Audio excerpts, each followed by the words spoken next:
Hey, I'm John. Welcome to the Last Tuesday show for November 2020.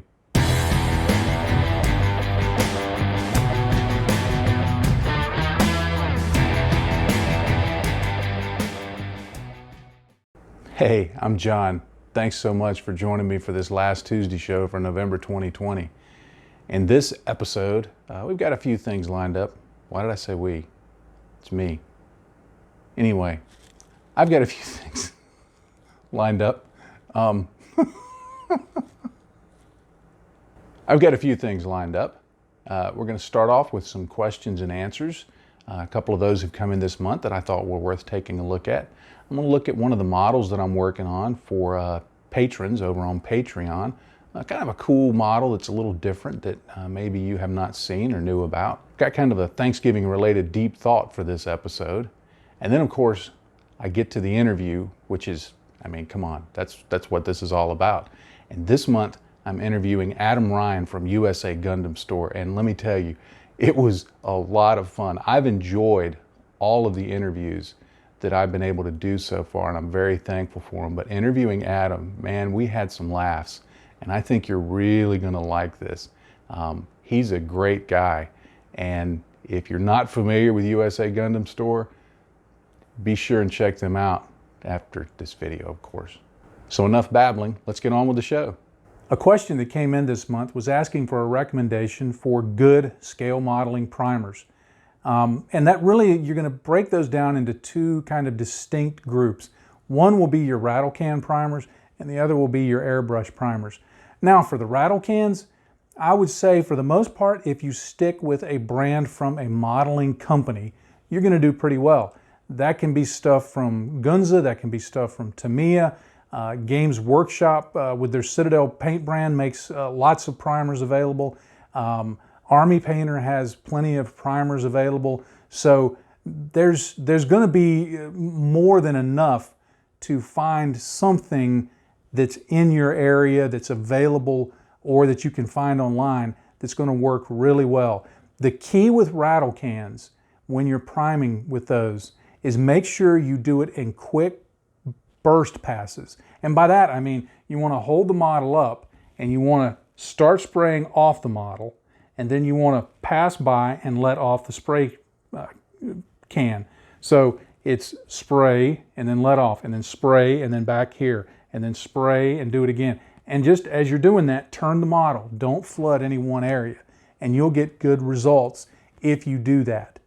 The ones that I use most often are the Tamiya light gray primer, the fine primer, and the Mr. Mahogany from Gunza. It's a dark brown primer, and honestly, it's the finish on that stuff is so good. I just love it. But I've seen other people, of course, use, like I mentioned, the Citadel primers. There are primers from Army Painter. I'm pretty sure Vallejo has a line of spray can primers. As long as you're sticking with something that is made for models, those are going to work for you pretty well.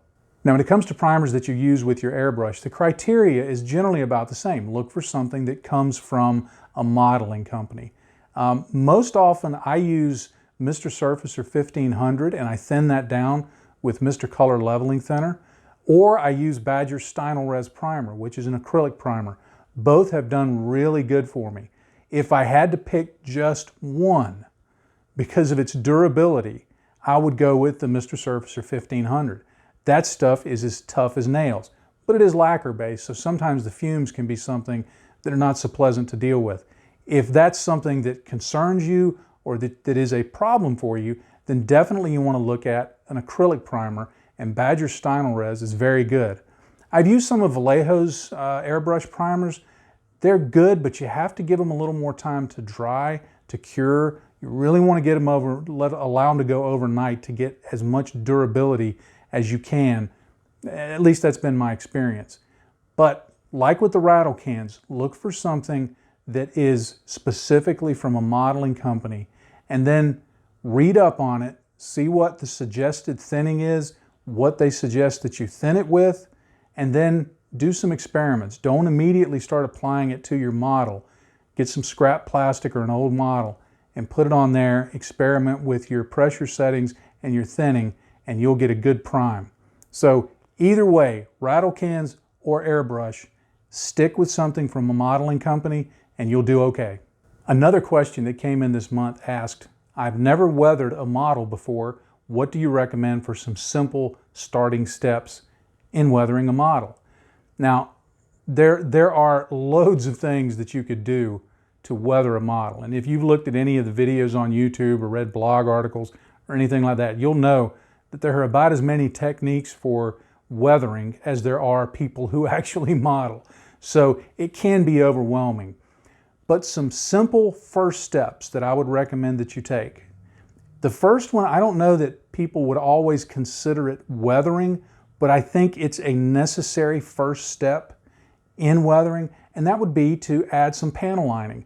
Whether it's through markers or through an enamel panel wash, an oil panel wash, something acrylic, you want to do something that will fill in the panel lines and the various recesses around the model and various transitions between shapes, because that's going to help define the model. And that darker look, the choice of color there, can help start conveying the idea that a model is dirty. For example, if you have a model that's a lighter color, say it's a light gray, and you use panel lining that is a dark brown, that's going to suggest dirt. That's going to start the brain that's viewing it moving towards thinking, oh, this thing is a little dirtier rather than clean. So I think getting comfortable with adding panel lining to your modeling toolbox is a really good first step. A second thing I would recommend doing is to look at adding some fine chipping to look like the paint has chipped off the model. And I think the simplest way to get started in this is using the sponge method. Now, the sponge method is really simple. You get a small piece of sponge, you hold it in some tweezers, you dip it into your paint, and then on a piece of paper towel, you just tamp off most of that paint. And then you begin just applying it in a very deliberate, gentle fashion to the model. You don't want to just bounce it all around or smear it around. You want to pop in and pop right back out.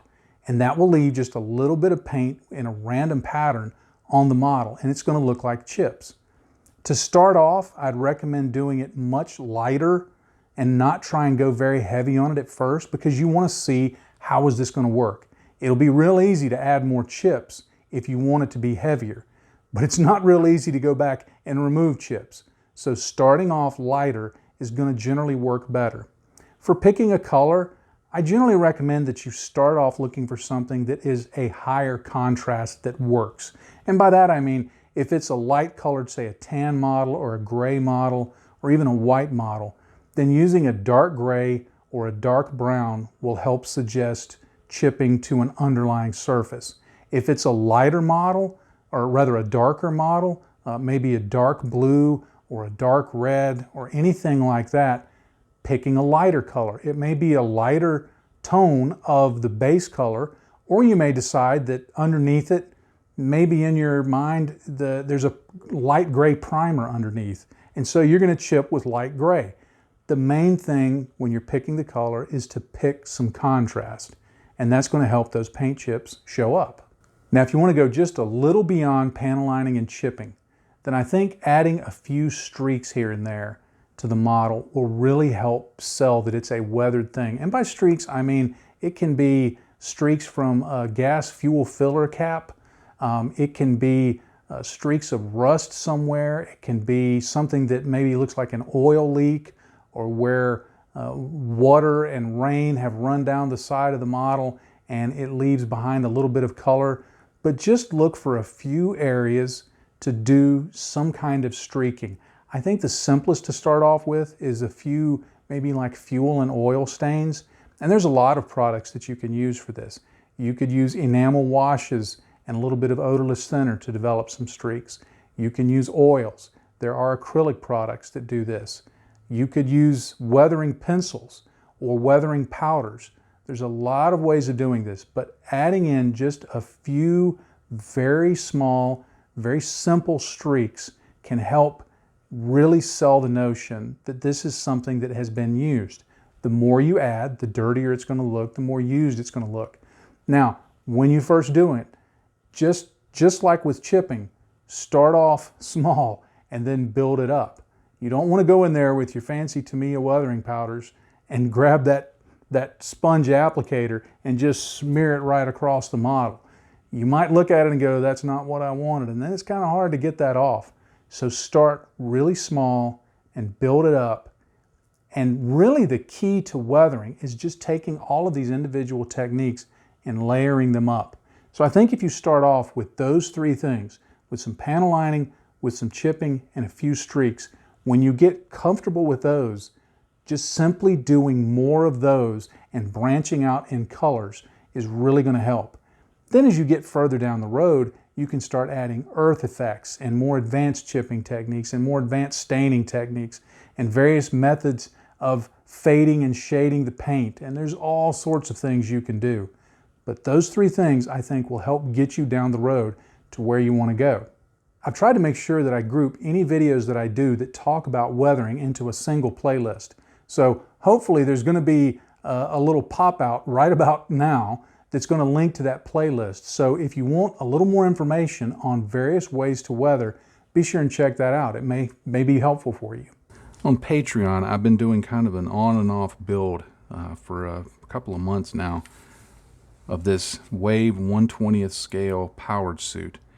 This is from Robert Heinlein's Starship Troopers. It's not from the movie, but from the book. And it's a very cool little kit. In its assembly and its construction, it's very much like a Maschinen Krieger armored fighting suit. But it has a few seam lines, but it goes together really well, cleans up fairly easily, and it's certainly cool simply because of how different it is. And I mean, come on, it's Heinlein. How cool is that? I'm almost finished with the kit. I need to put on some additional stains and some earth effects and a few other things, but it's almost done. I painted the model using my new favorite technique of using a big fluffy makeup brush to stipple on the paint. And then I used that same stippling approach to do just a lighter shade of the paint, just to give a very distressed look to the surface of the model. You can kind of see all of the things going on there. There's chipping, there's lighter scratches, there's darker colors going on there, there's edges that are chipped off, and it's just a really fun model to paint and weather and do all of those things. The big gun up here, it moves down like that, and it's got these cool jet nozzles that still need some soot effects on them. It has some limited articulation, maybe even a little more than your standard Maschinen Krieger kit, but not near as much as, say, a Gunpla. But it would look really cool, I think, if you had a couple of these and put them together in a diorama. It could really look cool. There's a figure inside, just the head of the figure, but once it's in there, unless you look at it in direct light, it's almost impossible to see. I don't even know if I can get this at an angle. There we go. Yeah, you can just see him peeking out there. And if he could talk, he would say, no, I just made that up. That's probably not what he would say. But anyway, this is one of the things I've been working on over on Patreon, and it's just really been a fun kit, and I'm happy that I saw it when it came up for pre-order. I saw it and I thought, I'm not sure about that kit. But after I got it and after I've started putting it together, it's been a really fun kit, and I'm happy I got it. So this video is being released on the last Tuesday in November, which just happens to be 2 days before what we here in the United States celebrate as Thanksgiving, where we give thanks for everything that we have. And I got to thinking about, that might be a pretty cool, deep thought to do this month, or maybe it's just because I couldn't think of anything else. Nah, it's not that at all. But anyway, I just want to talk about some of the things that I'm thankful for. I'm thankful for Tamiya Extra Thin. I don't know what I'd do without it. I'm thankful for my electric stir tool. keeps my paint stirred, and it's also a really good back scratcher. Oh, man. This is a serious one. I'm thankful for my wife. My wife supports me in this hobby in a way that you wouldn't even imagine. When we were building this addition onto our house that I now call the man cave, it was supposed to be a dining room, living room, kind of a family room kind of thing. About halfway through the construction, she said, you know, you don't have a room in this house that's all yours. What would you think if this became your room? You could build your models in it, you could watch TV in it, you could put your recliner in it. And I said, don't kid with me like that. She was serious. And all the years I've been doing this, all the time I spend on it, she supported me through it all. I'm really thankful for her. Cotton buds. I don't think I could build a model without cotton buds. Well, I probably could, but I'd be much, much less happy about it. It's not possible to build a model without coffee.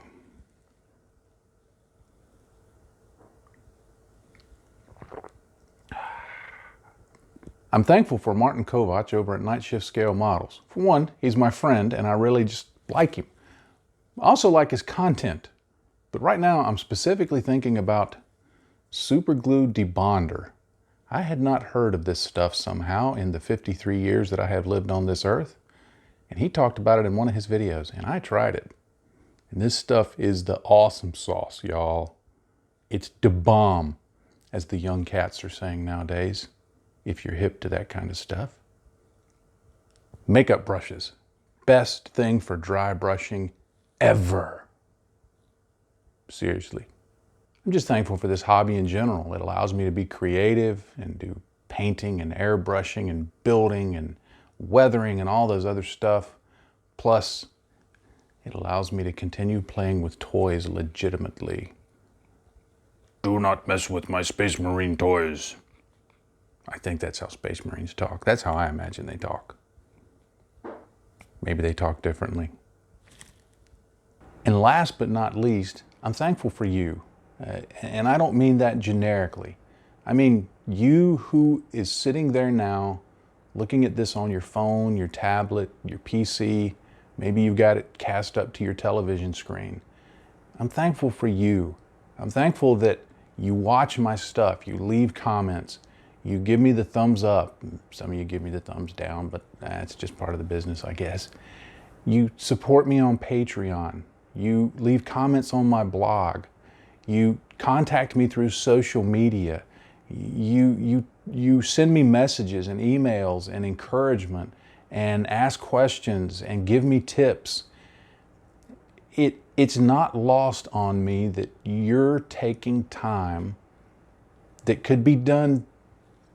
You could be doing something else and you're watching the stuff that I do, and I am so thankful for that, because I know with my own time there's only 24 hours of it in the day and you've got to do certain things, and allocating time to do a non-critical task is a huge thing, and it's not lost on me that there's always somebody sitting there watching this. So I know it's probably sounding overly sentimental, maybe a little silly, but I truly mean it. I'm thankful for you there watching on the screen. Take your finger and point to yourself and say, yeah, that's who he's meaning. I'm thankful for you. Yes, I'm thankful for all of you corporately, of course. But you, as an individual, as a person, I appreciate you. Thank you very much. I'm thankful for you. If you're not already familiar with USA Gundam Store, you will be after this interview.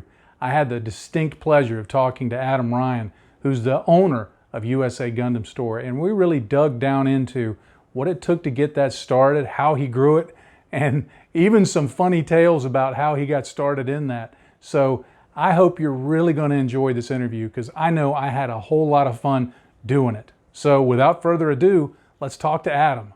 Well, I'm so excited that we're joined today by Adam Ryan, the owner of USA Gundam Store. And if you're familiar with Gundam, You know who he is and you know his store. And if you're not, you need to be, because it's a great place to go and buy your Gundam and so much more. Adam, thank you so much for being here with us. Yeah, John, thanks for having me on. I'm excited. I appreciate that. Well, all right, let's go back. Let's talk about, how you got started in this. I mean, was it like you're just sitting around one day and you decide, hey, I think I'll start an online Gundam store? How did you get started in this business? Yeah, so it started. I think it was 6 years ago now, or just a little, probably over 5 years. Was working for Wells Fargo. I was a branch manager for them for a while, and I was building model kits and buying stuff. And my wife was not enjoying all the money that I was spending on that. So figuring out a different way to be able to make some money and use that to, fill my hobby. I started out buying these little tiny detail parts that people could add on to their model kits, and it just kind of exploded from there. And that's where we are now after all that. Yeah. So the whole reason was to justify building models. I love that. Yep. Yeah. Well, in my day job, I'm a web developer, and I had the opportunity to work with a lot of clients on their online carts and things like that. For most, the initial stages can be quite tough. Did you experience that? Were there any bumps early on? I mean, I think there's always bumps when you're starting out something. The way I started selling stuff online was through eBay. eBay, obviously, is a big platform that a lot of people sell on. But that kind of got me steered in the right direction, find out what sold real well. Did that for about a year to 2 years on there, and then decided, hey, I think it's time to set up our own store, our own web shop. So did that, went through, did a few things in research. There's tons of platforms out there that are, easy kind of plug and play kind of stuff, Shopify, BigCommerce, but we went with Shopify. And that's where we're at now. I mean, they've been a really great partner. They reach out to us, and we have a call with them once a month, just kind of go over things. Oh, wow. But yeah, so it was because it was that kind of platform. Everything's kind of laid out for you. Yeah. So it's a little bit easier. Like you say, you work with people's, checkout shopping carts. They have one fully built in that you don't really have to modify. They have other plans where, we're on now, where you can change things on your checkout. But it's straightforward. They do a good job. That's good. Yeah, we've in my day job, we've actually worked with them before. So yeah, I can picture what you would have gone through with that. Did you ever hit, as you were growing those early stages, did you ever hit a point where you just kind of ask yourself, why did I do this? Every day. No.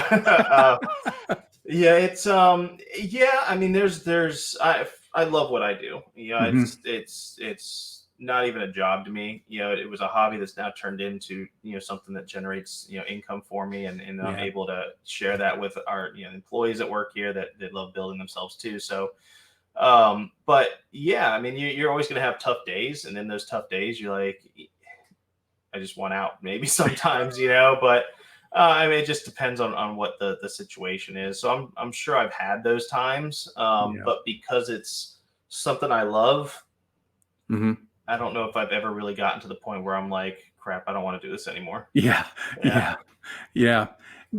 Was there a point, that you can look back and say, okay, it was 2 years ago, 3 years ago, where you felt like you could kind of sit back and go, okay, we're going to have hurdles, we're going to have stuff, but this is going well. We're sustaining, we're growing. I feel good about this. Yeah, probably 2 years ago, maybe 3 years ago, we moved into the warehouse that we have now, which gave us plenty of room to expand and grow and bring in more kits to where we have a better in stock. And then COVID hit, so now we're out of everything. But I think at that point, being able also to hire the people that make my job easier. So if there's a problem, they can handle it. They know how to handle it. A lot of my family works here. So I think at that point, probably 2 years ago, when we started, really grinding out, really kind of structurizing everything from it going from a small tiny little company where you don't have a lot of structure and anyone can just do whatever, to Mm-hmm. putting a little bit more stuff in place, different procedures and stuff like that, kind of made it like, yeah, okay, we've got something good going here. Let's keep going. Cool, cool. And I've in past jobs where I've been in management, I've always found if you surround yourself with good people, it makes your job so much Yeah. easier. Yes, it does. And they all do an amazing job. I wouldn't be, and we wouldn't be where we're at today Yeah. without every single one of them. And I appreciate how much that they work, and how much they do for us. Yeah, that's awesome. Well, prior to starting selling online, stuff like that, had you built many Gunpla or other models? I mean, it sounds like you were already a modeler. Yeah, so I have mostly built Gunpla. I started back when Gundam Wing hit the States on Toonami, and I started. Mm-hmm. I think my first kits were bought at Toys R Us. Mm-hmm. So started then, and then maybe for like a year, 2 years, and kind of fell out of it. Did a lot of sports and stuff in high school and middle school and stuff, and then Gundam Seed came on, not come Yeah. back, but it came on here in the States, and it got me back into it. And then ever since then, I've been building as much as I can. I can built a lot more then. I've dabbled a little bit into some other sci-fi model kits like Star Trek ships, and Mm-hmm. I'm actually working on a USS Defiant right now. Oh, cool. Yeah, which is it's not completely different, but it's a lot different because Gundam, everything kind of snap fits together, whereas a lot of other model kits, it's not like that at all. So Yeah. learning that and learning different techniques and stuff is pretty cool. But I've always been a sci-fi junkie, so those are probably the model kits I've more steered to. I think I built one Apache helicopter when I was 13, but Mm-hmm. that's about it. Everything else has been Gundam or sci-fi related. Yeah. Do you find it a challenge with you've got your work things you have to deal with, but there's also the attraction of building models. Do you find it a challenge not to just sit there and build models all day? Because if it were me, I'd probably be sitting in my office yelling, "Go away! I'm building a model," and never actually get anything done. Yeah, it is and it isn't. So it's really tough when something brand new comes in, because you just want to take it apart, look at everything, get it together, see what it looks like when it's done. Because you see Bandai posting all the pictures of it and stuff like that. And, Yeah. a lot of times, most of the time, Japan gets them before us. So all their modelers over there built them and posted them in Facebook groups. So you're like, dang it looks so nice. But one thing we've actually started doing here recently is building during lunch. So that kind of helps ease that drive to want to get it done right then. But yeah, I mean, we're basically in a toy store here, so you want to play with the toys when they come in. Yeah. It makes it easy to remain a big kid, doesn't it? Yes, it does. Yep. Yeah. Well, now I'd imagine you get a lot of requests and suggestions for products to carry. I've seen this on social media, and I think it's human nature to think, that what's important to me is going to be great for y'all to sell. In light of that, how do you evaluate new products or new lines? Where does the line between public enthusiasm and cold business reality, where do those cross? Yeah, so that's such a good question. So there's two ways that I approach that. One from the end consumer standpoint, where customers are recommending stuff, and the other one would be from where employees are recommending stuff. And I guess they kind of meld together, really. You look at it, you kind of test the market. If you want to dabble in it, you don't put in a huge giant order for something and then you're just stuck with it. But before I purchase something, I'll look at other sites. Do other sites sell it? How well are they doing at selling it? Because there's some platforms you can look on Amazon, eBay, and you can see how many have sold in the last year of that product on that listing. So if you say, for example, a certain kind of paint, and you can go on and you can see if that paint's selling on eBay. If someone sold 300 of them in a year, hey, it's doing pretty good. That might warrant putting in a small order, see how well that order does. If it sells quick, then hey, then dump in a bunch of money and go from there. Facebook's been great too, because we can post up in Facebook groups like, hey, does anyone want this? Has anyone used this, and what do you think about it? So you can get kind of the quality of the product too from people that have used it, bought it from other places. we have something here in the warehouse that if a employee finds a product that they want, if for Hmm. example we had Josh found out about those the gun primer glass files. Oh So yeah, yeah, he reached out to me or came and talked to me and said, "Hey, I think these will do really good at them." He tried them out. He's seen a lot of people talk about it. So we tried it out, checked it out, and it's been great. And part of the program we have is if they find something, they get a bonus off of that. Something ah, that's cool, making us money, they'll get a bonus off of finding that product. So they're consistently looking for stuff, and so it helps me not have to look for stuff all the time, and they're looking for it so they can try to make money. So little hmm, extra bonuses here and there. But that's kind of how I approach it. There's yeah, no real, I guess, science to it. It's just doing your due diligence, yep, looking at it, because you never want to buy something that just sits here, which we've done yeah, before. We've done our due diligence, bought a bunch of something, it sold right away, bought a bunch more, and then just sat here for some reason. So yeah, yeah, it's always probably impossible to be 100% accurate when you're finding new sure. products. Sure. And that's an interesting method to kind of incent the employees to, hey, kind of put a bounty on things. What, when you find something, let us know, because that really helps invest them in the business, not just from a financial standpoint, but I think people like to know that their input is important. So that's Yeah. awesome. Yeah. I mean, I've worked at a few different companies that had really good culture, Hmm. employee wise. Like Wells Fargo did treat their employees extremely well. I was a store manager for Walgreens that did the same thing. So that kind of culture, I wanted to bring that to Yeah. USA Gundam, and like I said before, the better you take care of your staff and your people, the better you're going to be, Yeah. in the long run. And so that's important to me, and that's why we do different things like that here. Cool. Cool. Okay. Does Bandai communicate much with retailers with regards to products under consideration for development, or do you pretty much wait for the vending machine to drop what it will? Yeah, so Band-Aid does a extremely good job of yeah, at least communicating with me. Yeah, I can Hmm. I guess attest to my relationship with them. They'll reach out to me on a products that they're thinking of making. What is my thoughts Hmm. on that product? How well do I think it's going to sell? Um, they asked me one time if there was other competitors of theirs that they might not have known about that make something similar to it too. So Mm. they do a very good job on that communication as far as like R&D is concerned. I Hmm. mean, there's tons of kits that come out that they don't ask me about, but there's definitely plenty of kits that they do. They they do a good job too about asking about kits that we might want to get reprinted, stuff that hasn't been made in a Yeah. while. They do probe and ask those questions. Um, they're I don't know if it's a cultural thing, Hmm. but they're very excited and very I don't know what the word for it is, but they want us to be successful. Yeah. Because if Yeah. we're successful, then they're successful. They're Hmm. so they're always wanting to make sure I have everything I need.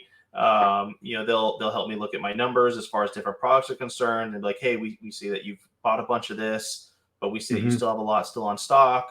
Um, so maybe you might want to reduce that a little bit, because we may not be reproducing it or making it, or we're going to be making more next month. Mm. So and you have this money on order for that. Maybe just letting you know a heads up in case you didn't know that. Maybe you want to put discount those some and get rid of them so you can Yeah. get keep the on hand quantity that you want. All the companies we work for or work with, they are probably one of the best as far as communication and working with us and wanting to know what the end consumer wants. That's cool. That's always good when you have a vendor who sees you as a partner, not as just, a distribution channel, and you're kind of working at their whim. So Yeah. that's really cool. That's really cool. Well, now that we know that you have a secret conversation with Bandai, and you have an inside track that we've always known existed. Yep. if you could contact them and say, look, if you could make this for me, just for me, if you could get them to produce a Gunpla, what would it be? What would your dream kit be? And then what would be one that you would think, okay, the store would kill it with this one? Yeah, If they just said, here's, give us your wish list. I think the kit that I would want would probably do well for both, honestly. I would love a master grade hummingbird kit. Or most things from Gundam Sentinel, I think would do extremely well. And I personally love Gundam Sentinel designs. I love the chunky, big mech, that stuff that comes with them. So I think the hummingbird would do extremely well. I love the hummingbird design. A Mark IV or Mark Five, I think would do really, really well too. And I know that we've had the anniversary here, which is why they made the FAS and stuff like that. So those I think would do extremely well as far as sales are concerned, and that would be something that I would love. Another thing I would really think would be cool is if it's just for me, Bandai's done partnerships with other companies where they've made, I think they're like the 1/12 scale or 1/24 scale Gundam kits, but they're in the colors of that company and things like that. So I think that would be pretty cool to have in our storefront if or for me here in my office, if they were to make just one thing for me, that I think that would be pretty cool too. Cool. Hey, and the next time, just between you and me, next time you're on a call with them, perfect grade GM.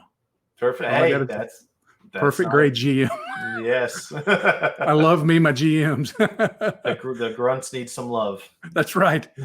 Well, and you touched on this briefly, but are many or most of your employees model builders too? For some, is it a job, or is it, hey, I just love building models and I want to be around them? Yeah, that's interesting because most aren't, but most have built something.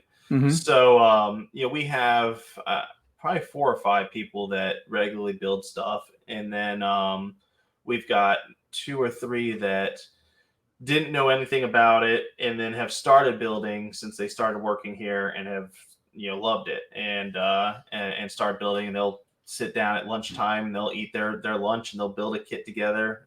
There's 3 of them right now that all got the master grade Master grade Shinmusha, the red one. And they're all working on it together right now. And when they go to lunch and they're building it together and helping each other out with it. So it's cool. And that also builds, relationships here at work between them and I don't know the name for it, but camaraderie. That's camaraderie. Yeah. Thank you. Yeah, I completely butchered that. But team building and things like that. So a lot of them, most of them don't build though. Most of them come in and they pack the orders or pick the orders, and they might say, hey, this looks cool, but they're they're scared to start building, or they don't want to, or they don't have the time or something like that. But no, we have a good amount of people that do build and like building. We've got people that applied here because they build and they love it. So I'd imagine you have a lot of people who are a lot more enthusiastic about being around Gunpla than they actually are working that would want to apply. Yeah. Now, I would imagine that with your employees, the ones who do build, I would imagine that would have some help in terms of customer service. They understand what it's like to build it. If somebody has a complaint or a praise or a question or something like that, I imagine it kind of helps in the customer service aspect because they know what the customer's going through. Yeah. Most of our customer service people, actually, I think all of them build. Dee builds Gundam kits, and she's our head customer service. So I'm sure people have gotten emails from her. Josh runs our storefront, and he builds all the time. Like he currently, if he's in there not answering emails, he might be building a display kit or something like that. So having someone in our storefront that knows all about the paints, knows about different techniques, has built the kits for displays is great to have in there, because people ask questions all the time. Hey, have you built this kit? What is it like? What are the what should I look out for? So having him in there is awesome. And he built before he came here. Funny story. I know I'm getting off topic here. So when I used to do it out of my house and in my garage, Josh would send me an email and meet me at the Starbucks down the road to buy kits from me. So that's how me and Josh met. And then we moved to a warehouse out of my house. And I was like, "Hey, do you want a job?" And he was, so that's how Josh got How about hired. that? Yeah, so he went from customer to a staff member. But yeah, so he Cool. so he's so I guess to answer your question, it is valuable to have people in that to answer those questions. And I believe David's our other customer service, and I know he builds here and there. So yeah, having that knowledge is great for those questions for sure. Cool. And I'm just picturing you standing out behind the Starbucks with a trench coat on, and you're like opening it up, and there's kids hanging in there, and you're like, "Hey, kid, come here." The first one's free. yeah. It's like I would meet either at the Starbucks down the road from my house, or here in Daytona Beach. They have a Dick's Sporting Goods because I didn't want to meet these. I didn't know who all these people were. Yeah. And so I would schedule all these people to come pick up on a certain day. And back then I had a big white van, so I'd load up all their orders, and they would literally be like 15 cars of people walking up, picking up their kit, giving them money, and then going back. So it was. You probably had the police all confused. They're like, this guy's selling something out of his white van. It's all these kids coming up, and they're handing cash. I don't know what it is though. They're leaving with this plastic crack. I don't know. Oh, that's awesome. That's awesome. Well, you've already talked a little bit about, people building at lunch. Has there ever been a time where you just like on a Friday said, okay, everybody stop what you're doing, go pick a kit. I've got the pizza on the way, and you just spend the rest of the day building? Yeah, whenever, it hasn't happened in a little while, just due to COVID and it just a mass amounts of orders we get in every day. But yeah, like when we catch up and we're caught up for the day and there's really nothing else to do, we'll do that. I'll get pizza or Chick-fil-A or something like that, and then people will build. It's kind of like a free day. Yeah. People will either stay, build kits. We've got a projector that people can play Halo, Call of Duty, Madden, football on. So we do that from time to time. It's been a while, but yeah, we do that every now and then. Yeah. That's cool to know. That's really cool.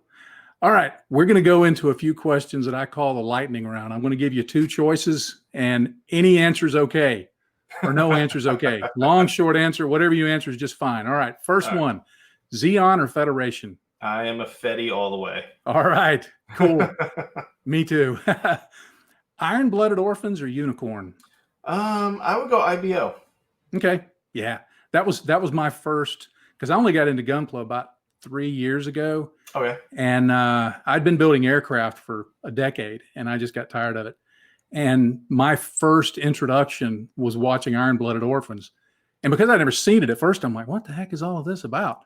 Right. And I actually went and read up on it on Wikipedia. So I got like the kind of gist of the story, and I'm like, okay, now I can go back and watch it. So yeah, I love me some IBO. All right. Fries or onion rings? Oh, onion rings for sure. Yeah. Although I'll admit, as I get older, they don't love me. All right. Master grade or RE100? Master grade. Okay. Yeah. You like the details and stuff. Yep. HG or RG? That's a hard one. I want to say real grade because the kits are obviously better designed. They're more to them, but there's so much more, I guess, options with high grade. So I would go high grade. Yeah. With high grade, somebody was asking me, they said, they weren't familiar with Gunpla. They said, are there many choices? And I'm like, more than you could ever build. Yep. Yeah. All right. Next one, fried Jar Jar or grilled Ewok? Oh, fried Jar Jar. Any day. Yeah. Yep. Yeah. Airbrush or brush paint?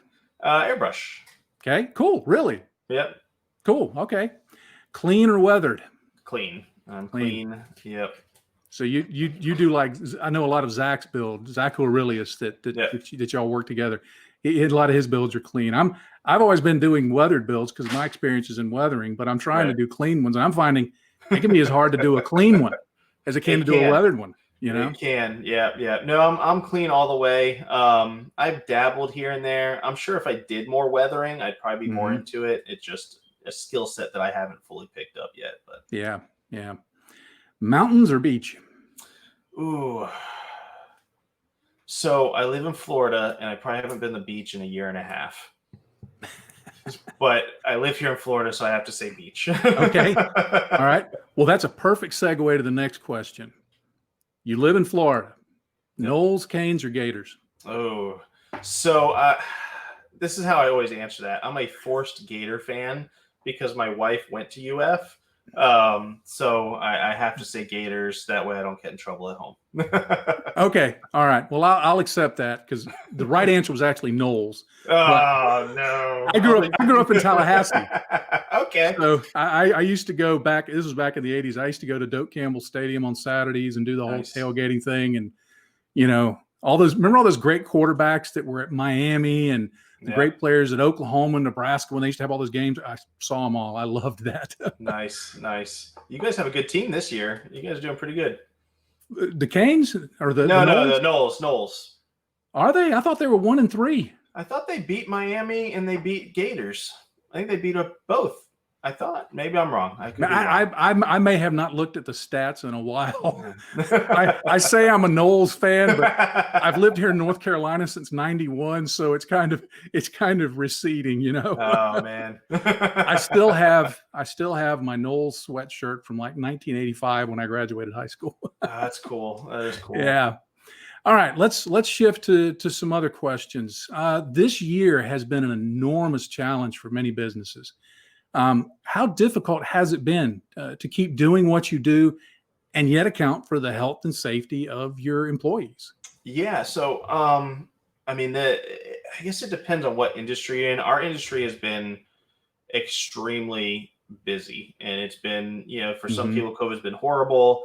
For other people, it's been great. For us, it's been, it's not great that it's there, but for business wise, we're selling tons and tons of stuff. But there was a lot of challenges, not just with, being able to sell a lot of stuff, when states were shutting down and trying to figure out who was deemed as, essential and who was deemed as not essential. If you were in a warehouse situation, shipping out products that people wanted, you were deemed essential. So that let us stay open when Florida, shut down for a little while. They shut down. And then, so that's been beneficial. I know there's a period in time where I actually had to sit everyone down and be like, hey, we, depending on what Florida decides, we might have to, send you guys home. I had enough funds. I told them I could pay them for 2 months, but I don't know how long that would go. But then the government helped with like the PPP program and things like that. But for other companies, it's a good thing that we didn't have to shut down, and we had to shut down our storefront, but we just brought Josh over to help pack and pick orders and stuff like that. So it was worrisome there as far as like a business standpoint and being the boss and of all these people, being responsible for their livelihoods, but it worked out pretty well for us. So I thank God for that. Yeah, that's one of the things that's tough about being the guy at the top of the food chain in any business is it doesn't just affect you. It affects people and families and everything else. So I was glad to see that y'all were able to stay open, and so many others. The business I'm in, we came home to work, but we were able to keep going, and we actually maintained what we had. So that was really good to see. Yeah. It's been one of the things I really enjoy seeing is the photos that people are sending in, especially during this quarantine time. They send in photos and you put them on social media of, hey, I just got this kit in, or I just got this order in, and they're kind of sharing with you they're purchasing something from y'all, but it's really giving people something to be joyful about. In many ways, it's truly a mental health wellness mission that y'all are on. In some ways, has that been encouraging for y'all, for employees to see those? Yeah. One thing that we put in the boxes are thank you cards, and every person that packs the order, they sign it and they send it out. It's one to know if something was messed up, who to blame. But no, no, it was actually designed as a way to let people know that, hey, there are real people here. We care about your packages. We want to make sure you get the stuff. So whenever they see something go up, or I share it on our stories on Instagram and on Facebook, and they see their name, they get pumped and excited. We have text group here. So I'll text pictures and stuff. Someone will shout out their name, be like, "Hey, thanks, Alexis, for packing my order. It was great." People make those comments all the time, and on those posts, actually thanking the actual individual that packed their order. So they get excited about it. They get pumped about it. I know at one point there was a tally going around on who got the most thank yous. So that's cool. Yeah, and then there's people too that like collect those cards, and they're trying to get everybody's signature. So it's those cards have been pretty cool, but to their perspective on if they enjoy getting those shout outs and enjoy that mission. I mean they've told me they do, and they I believe they do. So yeah. I know when I get my orders in, I don't collect the cards, but I always look at who packed it. Nice. I appreciate it. I read the name, and I just kind of to myself say, thanks, whoever, whatever the name is for packing that. And maybe I ought to send some love in and say thanks a lot. But I appreciate that. Getting the names, it just really speaks to who y'all are as a business, that you really do care about your customers and customer service and your employees, which for me, I find that a good reason to bring business back. You want to reward good people that do good business. So I really love that about the way I'll operate. And I love the stickers too. I've got, you can't see on camera, but over here on my model desk and on my shelves, I've got all sorts of USA Gundam store stickers, and the big ones with the Messer. And, nice. I'm going to stick a couple on the back of my car. So those are really appreciated. Yeah. Terry does an amazing job at designing those bus stickers. It was kind of a godsend finding him, and I love working with him. So yeah. Yeah, that's cool. All right, Christmas is coming up soon. Does that turn it into a bit of a mad scramble to get all the orders out in times for Santa's pickup and delivery? Yeah, it is. So our sales usually triple around this period in time. Well, starting from Thanksgiving on, we'll have usually that's when we get our big FedEx trailer that we fill up every day. We've had that now all year round. So wow, it should be an interesting Christmas this year, because we just don't know what it's going to be like. We don't know if it's going to just stay steady or if it's really going to spike. And then it'd be really a mad dash. But it's kind of all hands on deck time from Thanksgiving, through to that final cutoff, Christmas time. So yeah.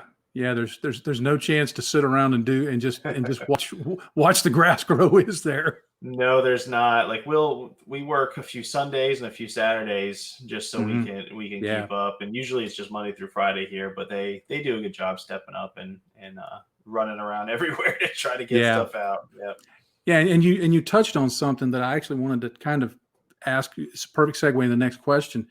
It sounds like you're still waiting to see how COVID and its effects will affect Christmas. Are people going to just kind of keep doing it as they've been doing it? Yeah. Or are they going to see, hey, this is a time we've not had really a lot of good stuff this year, so we're just going to blow it all out? Yeah. So I guess you're still kind of holding your breath, huh? Yeah, there's so much at play. I guess the second stimulus, when will that come out? What if they decide to, put that out the first week of December? Everyone gets that. So that would be crazy if that happened. Yeah.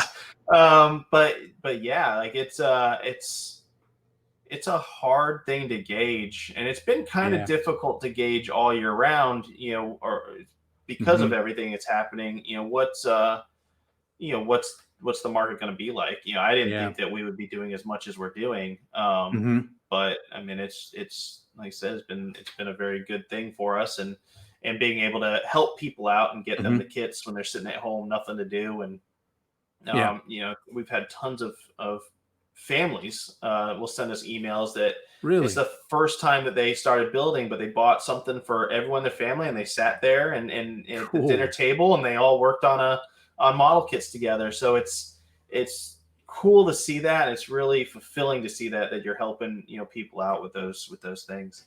Yeah, yeah, because especially with Bandai, there's so many choices that would be great for a family. To sit down with some SD kits or a Haro kit, or just a few HGs. That's cool. That's really Yeah. cool.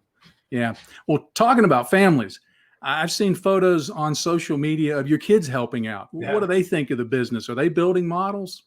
So my oldest, Ava, Hmm. she builds model. I think she's built every Haro that's ever been made. She's collecting those. Hmm. But yeah, she builds from here from time to time.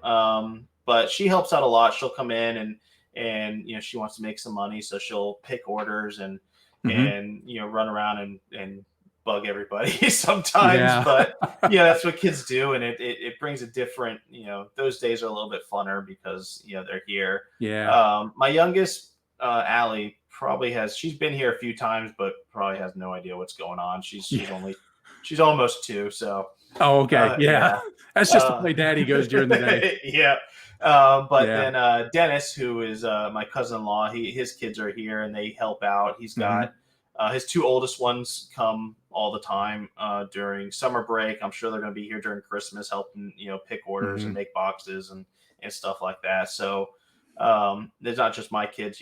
My family's kids are here, and yeah, Cool. it's fun and it's cool to be able to teach them Yeah. responsibilities and Yep. hey, this is what you got to do to make money. You got to work. You That's can't just sit right. around. So yeah, it's That'll pay off down through their future. yeah, which is always a positive thing. So Yeah. Yeah. And so if they sign any of the cards, those are the real rare ones that if people collect yes, them. That's the rare signature. That's the Peyton Manning rookie card right there. that's right. Yep. Yeah. Well, I'm seeing y'all are releasing more and more USA Gundam Store branded products in the shop. That's neat to see. Any sneak peek about what's on the horizon or anything that's really selling well for y'all in that regard? Yeah, so all the tools are doing extremely well. Our redesigned nippers are doing extremely well. I've seen tons of really good reviews on them. Hmm. And then we should here probably next week have a tool like kit. So it'll have a like a beginner pair of nippers. So it won't be like the Hmm. super 2.0 ones, but it'll be like a your starter set nippers. Hmm. There's tweezers in there, the Exacto blade type thing that we have. Our hobby knife will be in there. Some sandpaper, and then a Mm. part separator will all be in that little like starter tool pack. Yeah. So we have that coming out, and there's some other things that we've looked at that we hopefully should get going here down the road. But we probably won't Yeah. see anything for the rest of the year just because now it's Yeah. turn and burn. That's right. That's right. Yeah. Well, that's cool. I love seeing, especially those bundled products, because, Yeah. I've been building models long enough. I've got more tools than I know what to do with, but it's always helpful if somebody asks me and they say, "Hey, what do I need to get started in this?" To be able to point them to, "Hey, buy this one thing." It's got everything you need. So that's really cool. Um, a lot of people may not realize that USA Gundam Store carries far more than Gundam. You got a wide range of sci-fi franchise kits, other sci-fi franchises, Right. paints, tools. What do you look? And you talked a little bit about this earlier, but when you're looking for a new line to carry, um, dig into that a little more. I remember for a while y'all had carried 40K, and then I got the feeling that didn't do as Right. well. And then there's others that people may not know you have that when they discover it just blows up. How do Yeah. you how does that play out? Yeah. So trying to keep it in like the hobby or things that are related to I guess anime and Gundam Yeah. is more what I look for. But usually, if people are building Gundam model kits, they'll start with that and they'll kind of branch out a little bit into maybe Machine Krieger Hmm. or something along those natures. Or if they're into Gundam, they'll be into Full Metal Panic too, or they'll be Yeah. into different mecha genres or different robotics. They're not just going to like just Gundam robots. They're going to like probably most robots out there. They're gonna Yeah. they're gonna like so. That's kind of what I gauge it on. And then if Yeah. you watch Gundam anime, you probably watch other animes. So we carry Yeah. like the Good Smile and the Dragon Ball Z stuff and Yep. things like that. So things that can go along with Gundam is Hmm. what we look for, Yeah. or things that go along with hobby related type products.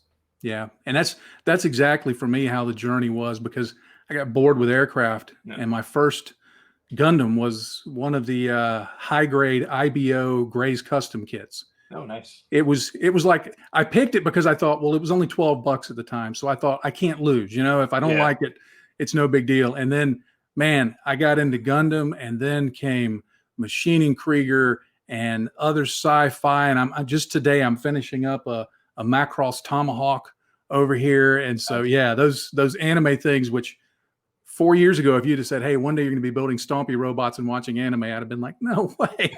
And now I'm all about that. So that's cool. Yeah. That's cool. Um, what has there been anything that you you took in the store that you thought, well, we're going to try this out, that's just totally surprised you that it did really well? Anything that's just you were like, wow, we should have done that sooner. Yeah, I mean, just for example, I guess the gun primer products that Mm, we yeah. talked about, those I was like, okay, yeah, Josh brought it to me. I was like, we'll try it out, and we literally sold out of the stuff that we got the first day we got it, Wow. and then we couldn't keep enough on hand. Every order was pre-sold out before we even got the order in. Um, Wow. so, I mean, that's, I guess, probably the perfect example right there. And they're Yeah. really, really great products. Yeah. Yeah, I think that at first I honestly was like, okay, glass vial, sure. Well, I guess it'll work, Yeah. but they have other stuff too. Like they've got little things that you can put on the joints to stiffen them up, which I thought was a Mhm. really, really cool idea. Those sell really Yeah. well. So yeah, different things like that from their product line, but that would be probably the best answer. I guess too, like frame arm girl stuff. Mhm. I didn't think would do really good. The Mecha Girl, I guess any Yeah. Mecha Girl stuff. I was like, okay, we'll see if this kind of works, and that has done extremely well. Yeah. It's done so well that Bandai has started doing making different ones. Yeah. Kotobukiya I think is kind of the main market Mhm. for that stuff right now. But yeah, that's another thing that's done extremely well that I think would. Hmm. Yeah, yeah. I guess if Bandai's not doing it and they sit up and they go, Yep. we might want to try that. That's something that's doing really well. Yeah, yeah. Well, where do you see, the business? I mean, obviously you want to keep growing and keep doing what you're doing, but where do you see the business in 2 years? Are you looking for any new innovations or products or programs that you can share, to kind of see where you're wanting to grow? Yeah, I mean, we're little by little growing our Apex Toys brand. We switched over our eBay store to that name, so we'll start Hmm. getting different things, probably more and more high end toys and stuff like that, or figures to sell through that Mm, brand. More tools will be coming, obviously. yeah, yeah. Um, we just had a meeting yesterday. We're getting our own building actually built to our specs that we want. So we'll probably be moving here in the next Wow, 2 or 3 years into a even bigger building, man, which that's is pretty great. cool. Yeah. That's great. So what's nice too about it is, since we were having build days here at our warehouse and our storefront, and then COVID hit. So, Hmm. when we're building and designing this building, we actually have a specific room for classes and Cool. build nights and stuff for that. So it's fun getting that designed, but I definitely want to get that going back here, whenever we can. Because those are fun days. Build days are always, you get to Yeah. interact with your customers and sit there and build with them. So those are fun. Yeah, the Um, event that y'all were planning in August, yeah, that you had to cancel. I don't get to travel a whole lot, but I was actually planning to try and drive down for that because I thought I want to go see this. Because I knew Zach had said he was going to be there, and yep. I just wanted to kind of go and see that. So I was disappointed when that got canceled. Yeah, the Mecha Modelers Expo will hopefully, fingers crossed, we'll be doing it this next year. Cool. We were able just to bump back the day, Hmm. which I'm sure they did that with probably most convention centers were Yeah. lenient on people, but like, okay, we know what's going on. So the Ocean Center here in Daytona Beach did a great job of kind of guiding us through that and let us know our options. Hmm. So we will be doing that next year. But yeah, I mean, I'm excited to hopefully be able to get everyone back that was going to be in Yeah. there. Yeah. Because it'd be cool because there's not really any like it wouldn't just be Gundam modeling; it'd be more mecha modeling. That's why we Mm-hmm. wanted to name it the Mecha Modelers Expo. Um, Out there, I mean, there's model conventions, I guess, and stuff Yeah. like that. But I don't really know of anything here like the South Florida, anyways, that's really geared towards that. So it'd be Yeah, exciting. there's because most of what I've been familiar with has been IPMS or Yep. AMPS. That's traditional modeling, armor, stuff like that. And you started seeing some more mecha and Gundam modeling there. But it's not. It's only been in the last couple of years that I've heard people talking about specific mecha conventions and Yeah. mecha shows and things like that. I know Joel Stone, Yeah. True Joe. Yeah. talks about that a lot. So that'll be really cool to see. So I hope things will settle down to the point that when that comes around next year, that we can meet each other in person. I'd love to come to that. Cool. It'd be awesome. Yeah. Well, I tell you what, this has been so much fun. I really appreciate you taking the time to just talk with me and just kind of share what goes on there at USA Gundam Store and how you've grown and how you're planning to grow. And I would just say, as a consumer, please keep doing what you're doing because I love it. It's great stuff. So thank you very much, Adam, for taking time to talk with us. There's going to be links down below to the store and to their social media and other things. So be sure and check them out and show them a little love. Okay. Yeah. All Thank right. you, John. Well, thank you. Thank you. We'll talk to you maybe next year. Yeah, definitely. I hope you enjoyed that interview. I had a lot of fun doing it. As you saw, we had a lot of laughs, and I think it was some really cool insights kind of behind the scenes of what happens at a distributor. And I'm sure that what happens for them, there's some unique things that happen for them, but I'm sure in some regard, that's the way it would be for any distributor. So it's some really cool insights, and Adam is just a fun guy to talk to, and I really enjoyed it. Well, that's going to wrap it up for this November 2020 Last Tuesday show. Thank you so much for watching, especially if you're still watching at this point. Sometimes when I get to the end of a video, I like to say something so that the people who are hanging around to the end can drop a little comment below that only you and me will know what it means, because this is a secret video. But of course, I've always heard the best place to bury a body is on page 2 of Google. The best place to put a secret is at the end of a YouTube video. That way it'll just keep it to a very small group. Anyway, because this is right before Thanksgiving here in the US, if you're still hanging around at this point, just drop a comment below and just say, "You big turkey." I think that would be funny. You big turkey. So thanks so much. There's also the usual links down below to social media, so if you're not already connecting with me there, please do so. I'd love to hear from you. There's also a link to Patreon if you would like to look at what is available to help support this channel. I'd be grateful if you take a look at that. And if you've not already done so, there's a subscribe button, I need more coffee, a subscribe button that is down there. I think it's this side. Or is it this side? When I'm facing the camera, I can never remember. Anyway, it's one of these sides. Hit that subscribe button and the little bell icon, and you'll know when I have new videos coming out. With all that being said, I'll leave you with one final thought like I always like to do. In this hobby, if you're not having fun, you're doing it wrong. Happy day to you, friends. Bye-bye.